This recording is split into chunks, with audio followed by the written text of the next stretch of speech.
अस्सलाम वालेकुम। आज मैं आपसे सादुर रहमान बन के बात करूंगा, ना कि डकी भाई। मैं नहीं चाहता कि कोई ये सोचे कि इस वीडियो का मकसद जो मेरे पे FIR हुई है उसकी कोई जस्टिफिकेशन है। I am simply here to apologize. मेरे किसी भी कंटेंट से अगर आज तक कोई भी नेगेटिवली इम्पैक्ट हुआ है, मैं उस चीज़ के लिए माफ़ी मांगता हूँ। मेरी हमेशा से सिर्फ यही इंटेंशन रही है कि मैं लोगों को एंटरटेन करता रहूं और कुछ ना कुछ जो है वो मैं नया लाता रहूं। लेकिन मेरे अनजाने ना अनजाने में अगर मेरे से कोई कंटेंट कभी ऐसा पोस्ट हुआ है जिससे कुछ नेगेटिवली इम्पैक्ट हुआ है, या कोई प्रमोशन ऐसी हुई है जिससे कोई नेगेटिवली इम्पैक्ट हुआ है, मैं उस चीज़ के लिए पूरे कौम से माफ़ी मांगता हूँ। Let the court handle. मैं लीगली इस मैटर को एंड तक देखूंगा। मैं कोर्ट्स के साथ पूरी तरह कोऑपरेट करने को रेडी हूँ और कर रहा हूँ। मैं इदारे के साथ पूरी तरह कोऑपरेट करूँगा और जो भी जज साहब मेरे केस का फैसला लेंगे मैं वो कबूल करूँगा।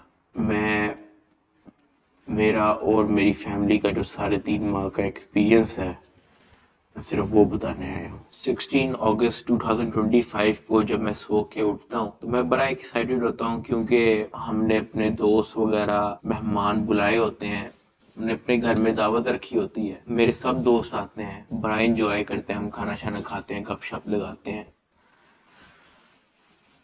मेहमान चले जाते हैं। उसके बाद मैं और रूब पैकिंग में लगे जाते हैं, क्योंकि हमें मलेशियन गवर्नमेंट का एक इवेंट है, उधर से इनवाइट आया होता है कि भाई आप आए हमारे लिए कुछ वीडियोस वगैरह बनाए। पूरे पाकिस्तान से उन्होंने एक मेल और एक फीमेल को चुना, जिसके अंदर मेल में उन्होंने मुझे चुना। बाकी कंट्रीज से भी उन्होंने एक मेल एक फीमेल इनवाइट किए हुए थे और मैं बड़ा एक्साइटेड था कि पूरे पाकिस्तान के अंदर से उन्होंने एक बंदा चूज करना है और उन्होंने मुझे चुना। मैं बड़ा ऑनर फील कर रहा। हमने बड़ी जल्दबाजी में पैकिंग की, क्योंकि मेहमान आए होते हैं, हमें टाइम नहीं मिलता, और मुझे नहीं पता था कि जब हम पैकिंग करके अपने घर से निकलेंगे तो मेरी जिंदगी का सबसे मुश्किल वक्त शुरू हो जाएगा। मेरे वहमो गुमान में भी नहीं था कि मेरे साथ क्या होने जा रहा है। हम जब पैकिंग करके सामान गाड़ी में रखते हैं, गाड़ी हमारी एयरपोर्ट की तरफ चल पड़ती है। एयरपोर्ट पहुंचते हैं, हम सामान अपना अनलोड करते हैं। रात के 9 बजे के करीब हमारी फ्लाइट होती है। हम काउंटर पे जाते हैं और हमें अपना बोर्डिंग पास मिल जाता है। उसके बाद जहाँ पे इमिग्रेशन होनी होती है, जहाँ पे आपके पासपोर्ट पे एग्जिट स्टैंप लगती है, हम जब वहाँ पे पहुंचते हैं तो वो मेरे से पूछते हैं कि आप पे कोई FIR तो नहीं है। मैंने कहा नहीं। कहता आपका साइबर क्राइम में कोई इश्यू है क्या? मैंने कहा नहीं। कहते आप हमारे साथ आ जाए। मैं और रूब एक दूसरे की तरफ देखते हैं कि ये क्या हो गया। हम किसी को ऑन टाइम ज्यादा इन्फॉर्म ही नहीं कर पाते हैं। मैंने जिया को सिर्फ मैसेज कर दिया है कि ये इस तरह से इशू हो गया, तो शायद हम फ्लाई ना कर पाए, तो आप प्लीज गाड़ी जो है वो एयरपोर्ट ले आओ और हमें यहाँ से पिक कर लो। हमें लगा कि शायद हमें बस सिर्फ फ्लाई नहीं करने देंगे और हम घर जा सकेंगे। 5-10 मिनट के बाद इमिग्रेशन वाले हमसे हमारे मोबाइल ले लेते हैं, कहते हैं कि इसको एयरप्लेन मोड पे लगा दें और अरूब की तरफ वो इशारा करते हैं कि अगर आप जाना चाह रही हैं मलेशिया तो आप जा सकती हैं।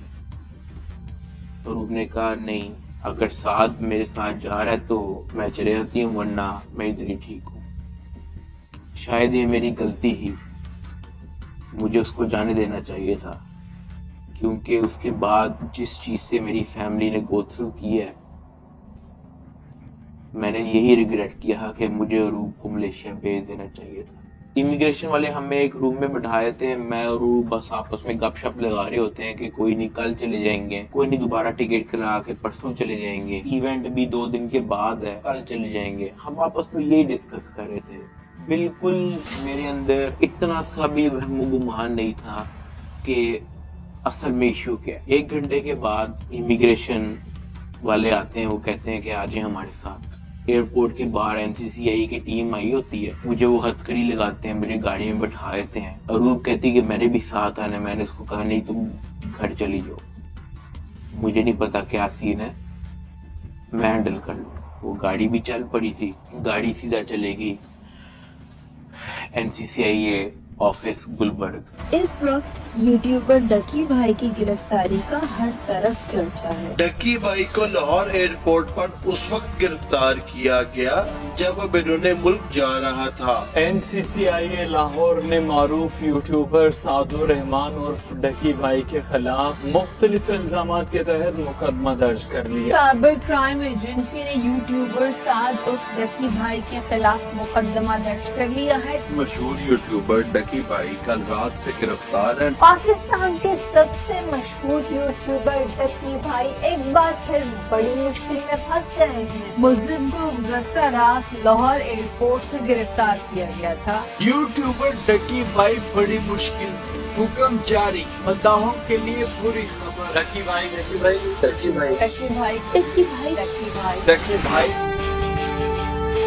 रात के तकरीबन 11 बजे हम NCCIA ऑफिस पहुंच जाते हैं। हथकड़ी मुझे लगी हुई थी, मुझे ऊपर एक रूम में लेके गए। जब मैं NCCIA के ऑफिस पहुंचता हूं तो वहां पे 6-7 ऑफिसर्स बैठे होते हैं। मेरी हथकड़ी वो खोल देते हैं, मुझे कुर्सी पे बिठा देते हैं और मेरी इंटेरोगेशन शुरू हो जाती है। वहां पे मेरे से क्वेश्चन करते हैं एप्लीकेशंस के प्रमोशन के बारे में। वहां पे मुझे पहली बार आइडिया होता है कि मेरा इस इशू पे मुझे एयरपोर्ट पे रोका गया। खैर मेरे से वो जो सवाल करते गए मैं उनको बताता गया। मेरे पास 3 मोबाइल थे, मैंने तीनों मोबाइल के पासवर्ड उनको दिए। उन्होंने मेरे से मेरे जीमेल अकाउंट के पासवर्ड पूछे, मैंने वो भी उनको ऑन द स्पॉट दिए। उन्होंने मेरे से मेरे लैपटॉप का पासवर्ड पूछा, मैंने उनको ऑन द स्पॉट दिया। ऐसा भी नहीं कि मैंने उनको कोई बहाना लगाया हो कि मैं पासवर्ड भूल गया हूँ, because I had nothing to hide. मैं इदारे के साथ कोऑपरेट करना चाहता हूँ। मैं ये नहीं चाहता कि इदारा ये सोचे कि मैं कुछ छुपा रहा हूँ।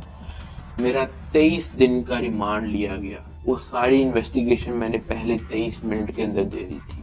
कई घंटे गुजर जाते हैं और तमाम ऑफिसर्स मेरी इंक्वायरी लेके चले जाते हैं, सिवाय एक जो मेरे इन्वेस्टिगेशन ऑफिसर्स थे, असिस्टेंट डायरेक्टर शुएब रियाज साहब। मेरे आईओ के अलावा जब तमाम ऑफिसर्स चले जाते हैं तो एक प्राइवेट बंदा बाहर से अंदर आता है। तो आईओ मुझे कहता है कि तुझे पता है कि तेरे पे FIR होने वाली है।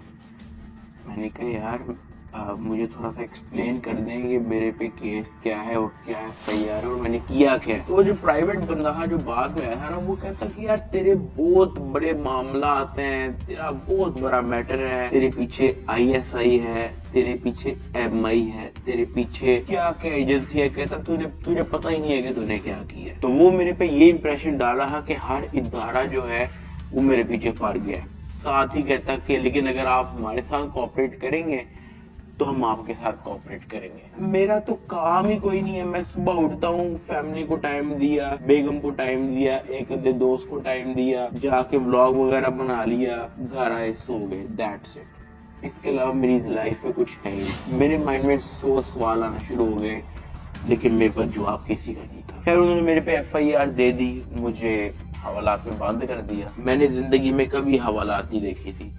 उस रात मैं नहीं सोया, मैं जागता रहा, रोशनी होगी। हवालात में सिर्फ एक ही लड़का था, मैंने उससे भी कोई ज्यादा बातचीत नहीं की। सुबह 10-11 बजे के करीब एक बंदा आया, उन्होंने मुझे हथकड़ी लगाई और मुझे कोर्ट ले गए कि आपको जज साहब के सामने पेश करना है। मेरी फैमिली में से किसी भी बंदे ने आज तक कोई कोर्ट, कोई कचहरी, कोई पुलिस स्टेशन, कोई हवालात, कोई थाने, उनमें से किसी चीज का उनको नहीं था पता। जज साहब ने 2 दिन का रिमांड दे दिया। मुझे तो रिमांड का मतलब ही नहीं था पता। मुझे हथकड़ी लगा के फिर से NCCIA ऑफिस ले जाते हैं और मुझे हवालात में बंद कर देते हैं। उससे नेक्स्ट डे की बात है, मेरी इन्वेस्टिगेशन चल रही होती है। Additional director NCCIA Sarfaraz Chaudhry साहब वो अचानक कमरे में आते हैं, मेरी तरफ देखते हैं, कहते हैं कि ए मुंडाई। आईओ कहते हैं हाँ जी। कहते हैं इसको लेके आओ मेरे पास। आईओ हथकड़ी पकड़ता है, मेरे हाथ पे लगाता है और कहता है चल। मुझे जब हथकड़ी लगा के एडिशनल डायरेक्टर रूम में लेके जाते हैं तो वहां पे 5 ऑफिसर्स बैठे होते हैं। एडिशनल डायरेक्टर सरफराज चौधरी साहब मेरे से पूछते हैं कि तुम कौन से एप्लीकेशन के कंट्री हेड हो।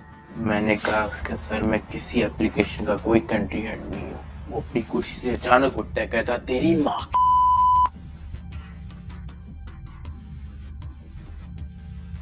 किधर से आता है पैसा तेरे पास? मैंने